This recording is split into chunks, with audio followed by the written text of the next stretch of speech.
कैसा था। इसलिए तुम मेरी चिंता न करो मित्र।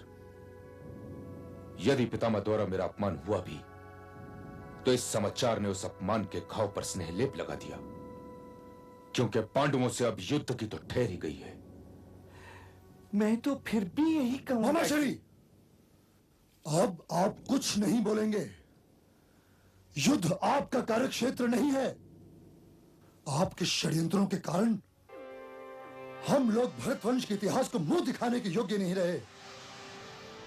युद्ध का निर्णय लिया जा चुका है और मैं योद्धाओं की भांति चैन से सो सकूंगा। अरे मैं तो युद्ध को इसलिए टाल रहा था भांजे कि पांडवों को हराने का केवल एक उपाय है, परंतु तुम वो उपाय नहीं करोगे वो उपाय, क्योंकि तुम्हारा अहंकार तुम्हें किसी के आगे हाथ फैलाने की आज्ञा ही नहीं देता। मैं किसी के आगे हाथ नहीं फैलाऊंगा। जीजा श्री ने ठीक ही कहा था कि पराजय तुम्हारे दुर्भाग्य में है और ये दुर्भाग्य तुम्हें स्वीकार करना ही पड़ेगा। आप किसके आगे हाथ फैलाने को कह रहे हैं मामाश्री? मुझे बताइए ना, मैं भ्राताश्री की ओर से उनके आगे हाथ फैला लूंगा। नहीं, ऐसे विषयों में प्रतिनिधित्व नहीं चलता पुत्र, नहीं चलता। किंतु यदि ये युद्ध दुर्योधन जीतना चाहता है तो स्वयं इसे जाकर वासुदेव से सहायता मांगनी ही पड़ेगी। यदुवंशी बड़े शक्तिशाली हैं। उनकी सेना भारतवर्ष की सबसे उत्तम सेना है। हाँ, यदि युद्ध हारना चाहते हो तो ना जाओ वासुदेव के पास, परंतु यदि ये युद्ध जीतना चाहते हो तो वासुदेव की उपेक्षा नहीं कर सकते पुत्र, नहीं कर सकते वासुदेव की उपेक्षा। जाओ वासुदेव के पास अभी।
अरे पार्थ, तुम कब आए? पहले मैं आया हूं। अच्छा, तो आप भी आए हैं। किंतु मैंने तो पहले पार्थ ही को देखा। नहीं वासुदेव, ये मुझसे पहले के आए हुए हैं। अच्छा, तो फिर पहले इन्हीं से पूछता हूं कि द्वारिका आने का कष्ट कैसे किया। यह सूचना तो आपको मिल ही चुकी होगी कि हमारा और पांडवों का युद्ध निश्चित है। आपको हमारी सहायता करनी होगी। ऐसा क्यों? ऐसा इसलिए कि अर्जुनी की भांति मैं भी आपका मित्र हूं और हम दोनों के संबंध भी आपसे एक ही से हैं। हाँ, ये तो है। और फिर इसलिए कि पहले मैं आया हूं। हाँ, ये भी ठीक है। पहले आए तो आप ही, परंतु मैंने पहले देखा पार्थ को। अब इसलिए मुझे आप दोनों ही की सहायता करनी पड़ेगी। किंतु अब हम दोनों ही की ओर से युद्ध कैसे कर सकते हैं? युद्ध करने की तो मैंने बात ही नहीं की गांधारी नंदन। मैंने तो बस इतना कहा कि मुझे आप दोनों की सहायता करनी पड़ेगी। अब एक और मेरी नारायणी सेना और दूसरी ओर मैं, केवल मैं निहत्था, और रणभूमि में शस्त्र भी नहीं उठाऊंगा। अब रहा प्रश्न ये कि पहले मांगने का अधिकार किसे है? मुझे है, क्योंकि पहले मैं आया हूं। नहीं, पहले मांगने का अधिकार पार्थ को है, क्योंकि ये आपका अनुज है। तो बताओ पार्थ, नारायणी सेना लोगे या मुझे?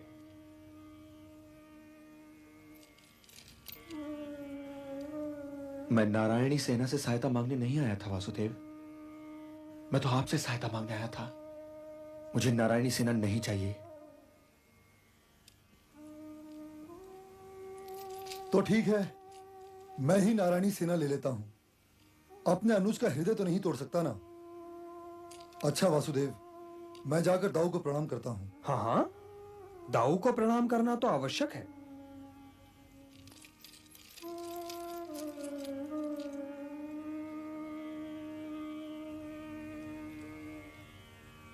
अच्छा ये तो बताओ पार्थ कि जब तुम मेरी नारायणी सेना मांग सकते थे तो इस निहत्थे कृष्ण को क्यों मांग बैठे?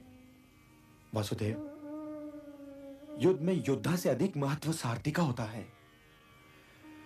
इस महायुद्ध में मुझे एक ऐसा सारथी चाहिए जिस पर मुझे संपूर्ण विश्वास हो, अपने आप को जिसे सौंपकर मैं अपनी सारी चिंताओं से मुक्त हो जाऊं। तो ऐसा सारथी आपके अतिरिक्त और कौन हो सकता है वासुदेव? आप सारी दिशाएं जानते हैं, सारे मार्ग जानते हैं।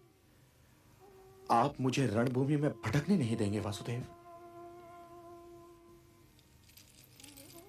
हे केशव, आप मेरे सारथी बनकर मुझे सम्मानित कीजिए। मुझे नारायणी सेना नहीं चाहिए, मुझे नारायण चाहिए, केवल नारायण। पार्थ, मैंने तो कदाचित तुम्हारा सारथी बनने के लिए ही जन्म लिया है। यह तो मेरा सौभाग्य है वासुदेव। आज मेरी विजय निश्चित हो गई।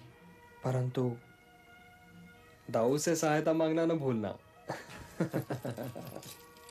नहीं अर्जुन, नहीं। दुर्योधन भी सहायता के लिए आया था। मैंने उससे भी यही कहा कि भाइयों के बीच युद्ध नहीं होना चाहिए। कौन सच्चा है और कौन सच्चा नहीं है, इस पर वाद विवाद करने से कोई लाभ नहीं होगा। जो शव गिरेंगे वो तो एक ही परिवार के होंगे ना। अतः इस युद्ध में ना तो मैं दुर्योधन के साथ में हूं और ना ही तुम्हारे। इसलिए ना मैंने दुर्योधन को विजयश्री का आशीर्वाद दिया है और ना ही तुम्हें आशीर्वाद दूंगा।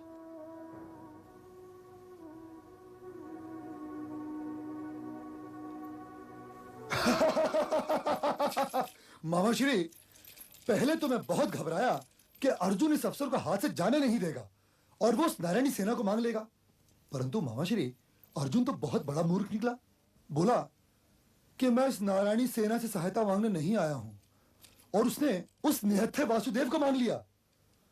तब मैंने मुंह लटका के कहा कि ठीक है, मुझे ही नारायणी सेना दे दो। मैं अपने अनुज का हृदय तो नहीं तोड़ सकता ना। अरे ये सौदा बड़ा महंगा पड़ेगा तुम्हें भांजे दुर्योधन, बड़ा महंगा पड़ेगा।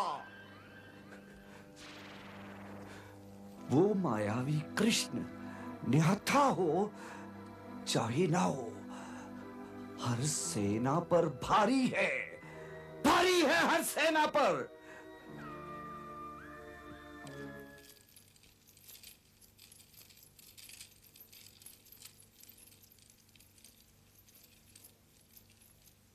इन बातों का यही तात्पर्य है ना कि अब युद्ध का कोई विकल्प नहीं। आप धर्मराज हैं बड़े भैया, निर्णय लेने में इतनी शीघ्रता न दिखाइए। प्रश्न शीघ्रता या विलंब का नहीं है वासुदेव।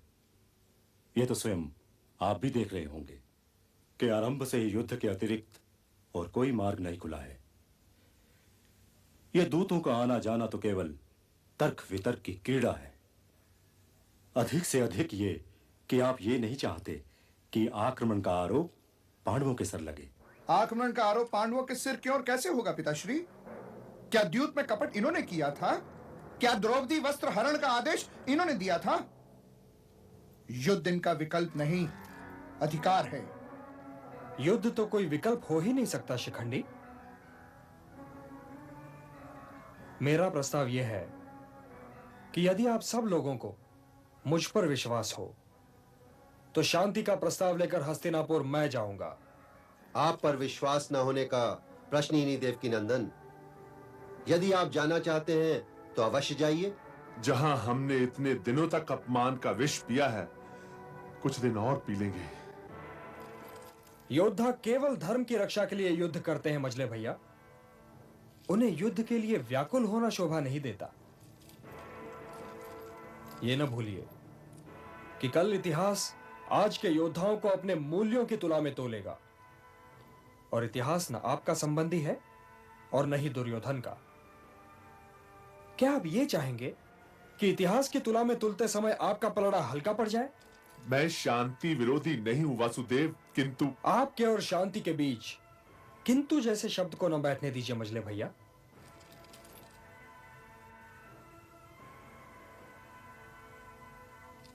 तो यह निश्चित है कि शांति दूत बनकर हस्तिनापुर मैं जाऊंगा। भाई भाई में युद्ध न हो और रहे धर्म का मान, चले शांति प्रस्ताव ले स्वयं कृष्ण भगवान।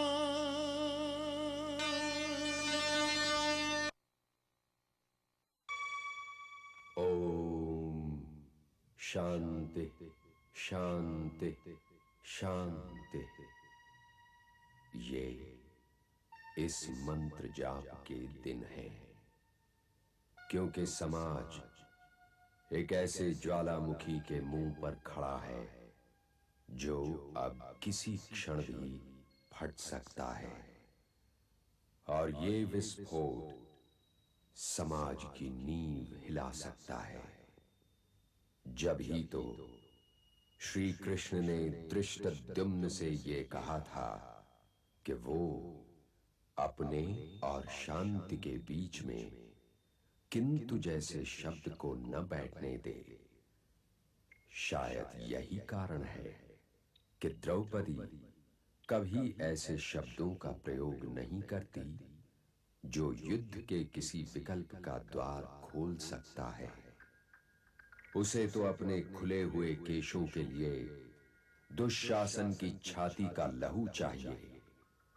इसीलिए जब उसने ये सुना कि अब स्वयं श्री कृष्ण शांति दूत बनकर हस्तिनापुर जा रहे हैं, तो उसने अपने शब्दों को चबाए बिना वासुदेव कृष्ण से कहा, हे केशव, मैं नहीं चाहती कि आप शांति दूत बनकर हस्तिनापुर जाएं और वो दुराचारी दुर्योधन, दुष्ट दुशासन और वो विशेला सूत पुत्र कर्ण आपका अपमान करें। पिताश्री के राजपुरोहित के साथ जो दुर्व्यवहार हुआ है वो आपसे छिपा नहीं है। मुझसे तो कुछ भी नहीं छिपा है कृष्णे, परंतु यदि पांडवों के लिए शांति मिले तो मुझे अपना अपमान स्वीकार है।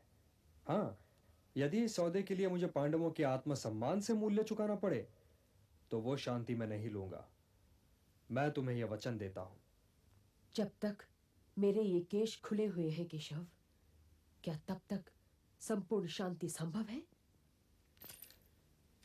क्या मेरे ये खुले हुए केश अपमान के ध्वज की भांति सदैव ही कुंती पुत्रों के स्वाभिमान की क्षितिज पर लहराते नहीं रहेंगे?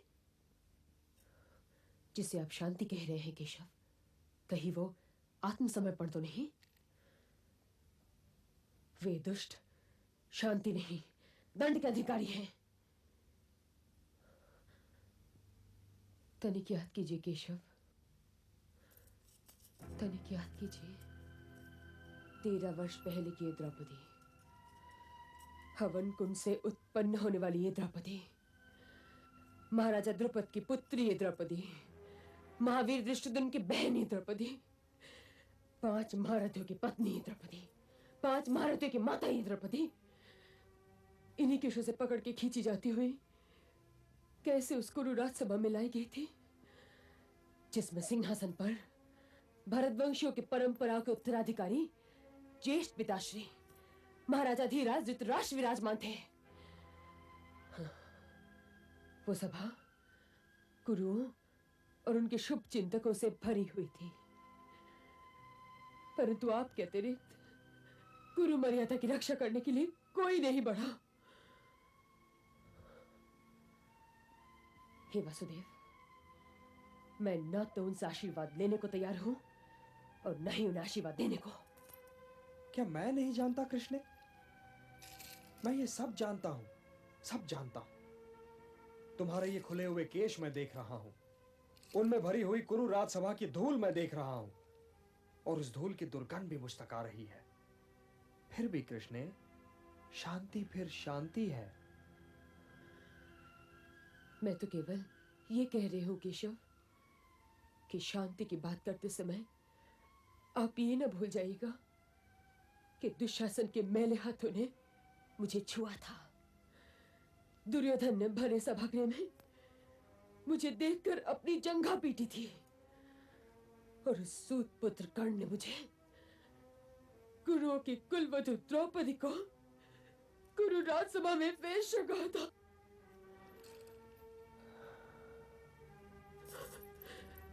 हे देवकी नंदन, हे नंदलाल, मैं नहीं चाहती कि उसी राजसभा में उन्हीं लोगों के पास हमारी ओर से कोई शांति दूत बनकर जाए। यदि धर्मराज युधिष्ठिर, सर्वश्रेष्ठ गदाधर भीम, गांडीवधारी अर्जुन, महारथी नकुल और महारथी सहदेव शांति चाहते हो, तो वो अवश्य अपने स्वाभिमान से मूल्य चुका दे और शांति ले ले। मेरे इन खुले हुए केशों के लिए मेरे बूढ़े पिता दुशासन के जाति का लहू लाएंगे। मेरा जवान भाई कर्ण की जीभ काटेगा और मेरे 5 महारथी पुत्र दुर्योधन की जंघा तोड़ेंगे।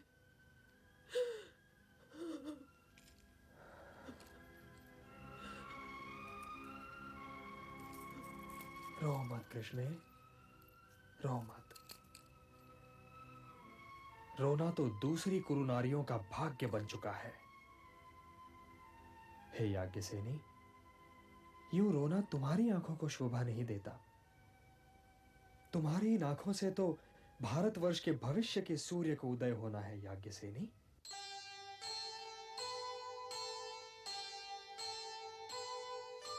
मत रो बहना द्रौपदी, जीवन है संग्राम,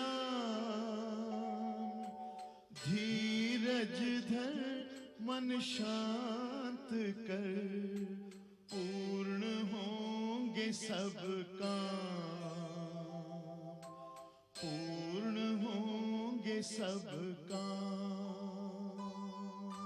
सत असत सर्वत्र है, अबला सबला हो, नारायण पूरक बने, पांचाली जब रोए, पांचाली जब रोए।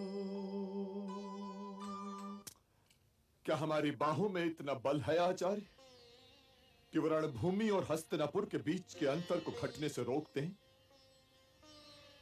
यह अंतर प्रतिदिन ही नहीं प्रति क्षण घटता चला जा रहा है, घटता चला जा रहा है।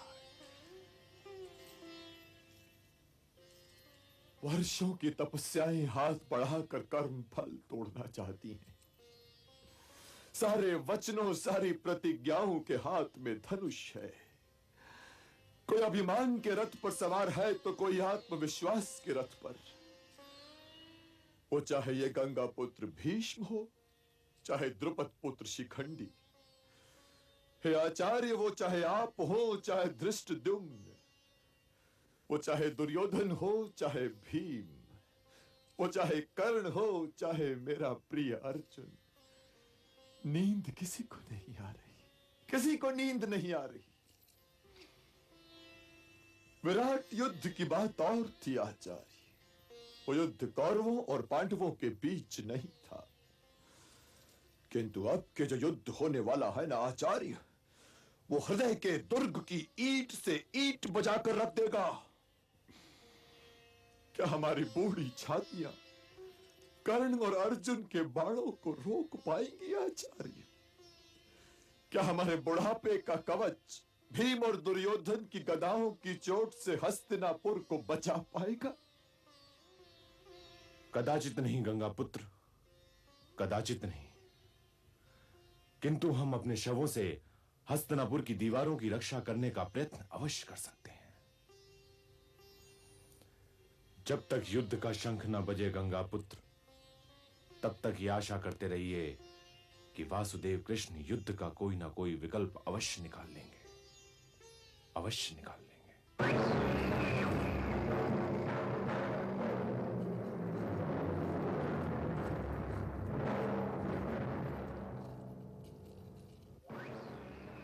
वासुदेव कृष्ण से कहो मैं द्वार पर खड़ा हूं। आप कक्ष में प्रवेश कीजिए कुमार। नहीं द्वारपाल, आज मैं आज्ञा लिए बिना नहीं जाऊंगा। जो आज्ञा।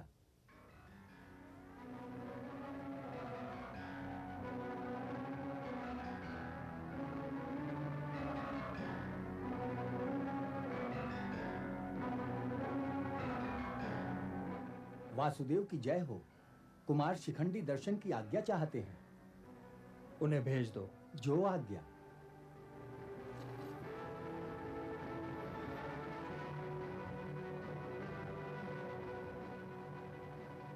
आप प्रवेश कीजिए कुमार।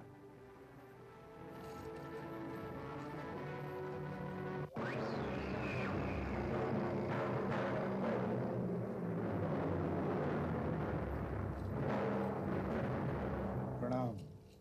पधारिए कुमार, विराजिए। मैं अधिक समय नहीं लूंगा। अधिक समय तो किसी के पास होता भी नहीं कुमार, तो कोई देगा कहां से?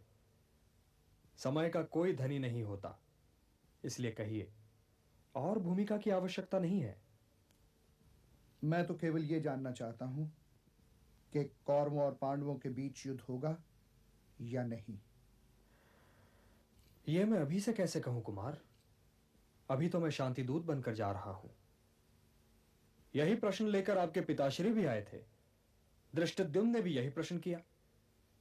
कहीं ऐसा तो नहीं कुमार कि द्रुपद परिवार शांति चाहता ही ना हो? क्या अपमान का घाव शांति के स्नेहलेप से भर सकता है वासुदेव कृष्ण? यह आप किस अपमान की बात कर रहे हैं कुमार? क्योंकि द्रौपदी का अपमान आपका अपमान नहीं है, वो तो पांडवों के भाग का है, और आप लोग अपने अपने भाग का अपमान भी पांडवों के खाते में डाले जा रहे हैं। या तो अपनी अपनी रणभूमि ढूंढिए कुमार, या फिर प्रतीक्षा कीजिए। प्रतीक्षा ही कर रहा हूं, प्रतीक्षा ही तो कर रहा हूं देव की नंदन। परंतु आप हस्तिनापुर जा रहे हैं तो हस्तिनापुर सिंहासन और गंगा पुत्र भीष्म से मेरा प्रणाम कह दीजिएगा। वो मुझे दिन रात याद आते हैं। कौन राह किसकी तके भला बताए, कौन करे प्रतीक्षा समय की, रखे धैर्य और मौन, रखे धैर्य और मौन।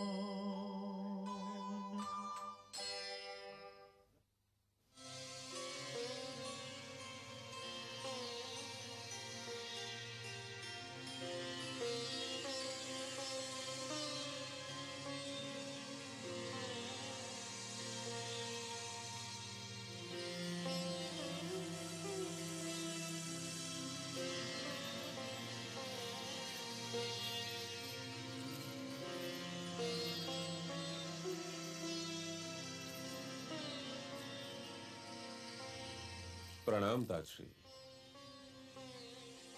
आयुष्मान भव। शरद ऋतु में खुली खिड़की के पास क्यों खड़े हैं आप? क्या तुम नहीं जानते विदुर कि मैंने इच्छा मृत्यु की प्रच्छादन ओढ़ रखी है? ऋतु मेरा क्या बिगाड़ लेगी? अकेला था विदुर, यहां खड़ा माता श्री के दर्शन कर रहा था। मेरी प्रतिज्ञा और मेरे अंतःकरण में महायुद्ध चल रहा है विदुर, और स्वयं मैं रणभूमि हूं। देख रहा हूं इस युद्ध को, देखे चला जा रहा हूं, किंतु हस्तक्षेप नहीं कर सकता। मेरी प्रतिज्ञा मुझे दुर्योधन की ओर खींच रही है, और मेरा अंतःकरण मुझसे कह रहा है कि गंगा पुत्र भीष्म, तुम कहां खड़े हो? मैं वो अभागा व्यक्ति हूं विदुर, तो जीवित रहना नहीं चाहता, किंतु जीवित रहने के लिए विवश है। मुझे बताओ विदुर, कि इस वृद्ध भीष्म के विषय में तुम्हारी नीति क्या कहती है? यह प्रश्न नीति का नहीं है ताजश्री, इसलिए यह खिड़की बंद कर लीजिए। आपकी आत्मा भी आपके वस्त्र ही की भांति चिन्हित नहीं है, श्वेत है। आप दुखी न हो, आप तो इतने महान हैं ताजश्री कि कीचड़ की कोई छींट उड़कर आपके श्वेत वस्त्रों तक आ ही नहीं सकती। यह भारतवर्ष सदैव इस बात पर गर्व करता रहेगा कि इसकी भूमि पर मर्यादा का आप जैसा छतनार वृक्ष उगा। और यदि भविष्य में कभी इस देश में वामनों की भीड़ लगी, तो अकेले दुकेले साधारण आकार के व्यक्तियों को आपका दृष्टांत उनकी ढारस बंधाएगा, और वो आपका नाम लेकर भारतवर्ष को उन वामनों से बचाने का प्रयत्न करेंगे। हे ताजश्री, मैं अपनी ओर से और इस देश के भविष्य की ओर से आपको प्रणाम करता हूं। जो भार उठाए आप जीवित हैं, यदि उसका आधा भार भी आपके इस शिष्य विदुर को उठाना पड़ता, तो कदाचित उसके उद्राशय के साथ साथ उसकी नीति की कमर भी टूट चुकी होती। हाँ ताजश्री।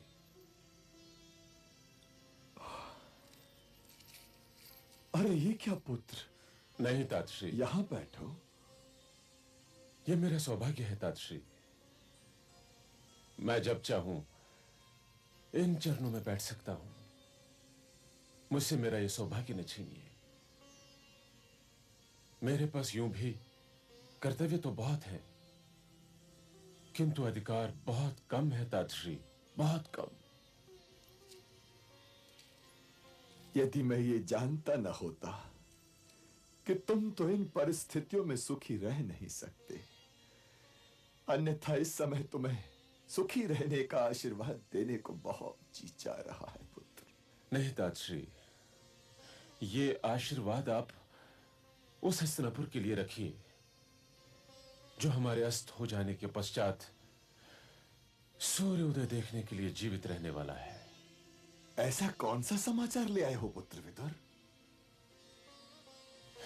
यह सूचना मिली है ताजश्री कि वासुदेव कृष्ण शांति की आशा अब भी नहीं छोड़े हुए हैं, और वो स्वयं शांति दूत बनकर आ रहे हैं।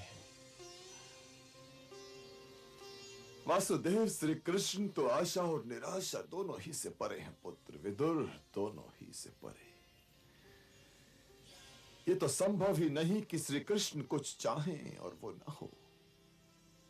वो यदि आ रहे हैं तो मुझसे और तुमसे, द्रोणाचार्य और कृपाचार्य से ये कहने आ रहे हैं कि युद्ध का कोई विकल्प नहीं रह गया है।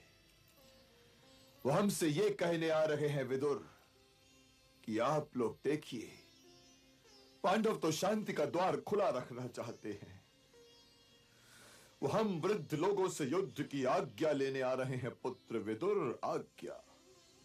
क्योंकि तुम देख लेना, दुर्योधन उठेगा और उन पर सारे शांति के मार्ग बंद कर देगा। महाराज को समझाइए ताजश्री, महाराज को समझाइए। तुम्हारा महाराज समझने और समझाने की सीमाएं कब का पार कर चुका है वत्स। वो ये सीमाएं कब का पार कर चुका है। उसकी महत्वाकांक्षा उसे हस्तिनापुर के हितों से उड़ाकर बहुत दूर ले जा चुकी है विदुर, बहुत दूर। जानता हूं, फिर भी आप उनसे कह के तो देखिए ताजश्री। मेरी तो वो सुनते ही नहीं। उनसे कहिए ताजश्री कि हस्तिनापुर की सुरक्षा के लिए वो उत्तरदायी हैं। इतिहास दुर्योधन पर आरोप नहीं लगाएगा, वो तो उन्हीं को दोषी ठहराएगा। इसलिए वो हस्तिनापुर के साथ यदि न्याय नहीं कर सकते तो न करे, किंतु उस पर दया तो करे। उनसे कहिए कि वासुदेव जो शांति प्रस्ताव लेकर आ रहे हैं, वे इसे स्वीकार करें कि इसके अतिरिक्त हस्तिनापुर की सुरक्षा के सारे मार्ग स्वयं वही बंद कर चुके हैं, स्वयं वही बंद कर चुके हैं।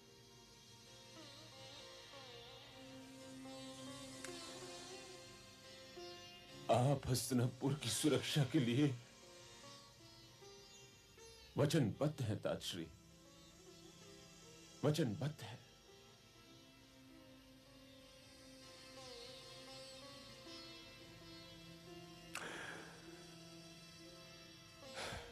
वासुदेव श्री कृष्ण का शांति दूत बनकर आना कोई साधारण घटना नहीं है पुत्र। वे कामपिल्ली के राजपुरोहित नहीं हैं, वे वासुदेव हैं, वे सनातन धर्म हैं। इसलिए उनके सामने अपनी महत्वाकांक्षा को मुंह न खोलने देना पुत्र। वे तुला हैं, उस तुला पर यदि तुम खरे न उतरे तो तुम्हारे पास न कोई वर्तमान है न ही भविष्य। और यह बात भी याद रखना कि वो दुर्योधन के पिताश्री के पास या पांडवों के ज्येष्ठ पिताश्री के पास नहीं आ रहे हैं शांतिदूत बनकर, वे हस्तिनापुर के नरेश के पास आ रहे हैं। वे राजा कुरु और महाराज भरत के उत्तराधिकारी के पास आ रहे हैं। उनका शांति प्रस्ताव सुनने के पश्चात तुम जो कुछ कहोगे उसी पर हस्तिनापुर का भविष्य निर्भर है पुत्र। कितने दिनों के पश्चात आपने मुझे पुत्र कहा है ताजश्री। आपके मुंह से यह सुनने के लिए मेरे कान तरस गए थे। तुमने पुत्र कहने का अवसर ही नहीं दिया। तुम सबसे नाता तोड़कर अपनी महत्वाकांक्षा के होकर रह गए हो पुत्र। जब मैं पुत्र कहता तो मेरा नाद तुम्हारी महत्वाकांक्षा की चट्टान से टकराकर लौट आता। हे पुत्र, दुर्योधन को बहुत चाह चुके, अब तनिक हस्तिनापुर को चाह कर देखो। मैं क्षमा चाहता हूं ताजश्री। वासुदेव के स्वागत का कार्यभार आप ही संभालिए। नहीं पुत्र, यह कार्य तो विदुर और दुर्योधन को करना चाहिए। किंतु हे दुर्योधन, ध्यान रहे, वासुदेव श्री कृष्ण संपूर्ण सत्य हैं। उन्हें अपने अभिमान के कांटे से मत छूना। सत्य का अपमान संभव नहीं, परंतु सत्य के अपमान का परिणाम शुभ नहीं होता। दुर्योधन के अतिरिक्त मेरे सारे पुत्र वासुदेव के स्वागत के लिए नगर के द्वार से 10 कोस आगे तक जाएंगे। अनगिनत लासिकाएं जाएंगी जो स्वागत नृत्य करती हुई वासुदेव को राजभवन तक ले जाएंगी, जहां स्वयं दुर्योधन उनका स्वागत करेगा। हे विदुर, आदेश दो कि मार्ग पर छिड़काव किया जाए कि धूल ना उड़े। दुशासन का भवन दुर्योधन के भवन से भी अच्छा है, उसी में वासुदेव के ठहरने का प्रबंध किया जाए। मैं स्वयं वासुदेव की पूजा करूंगा। 16 स्वर्ण रथ जिसमें बाहली का अश्व जुते होंगे, 8 कामोन्मत्त गज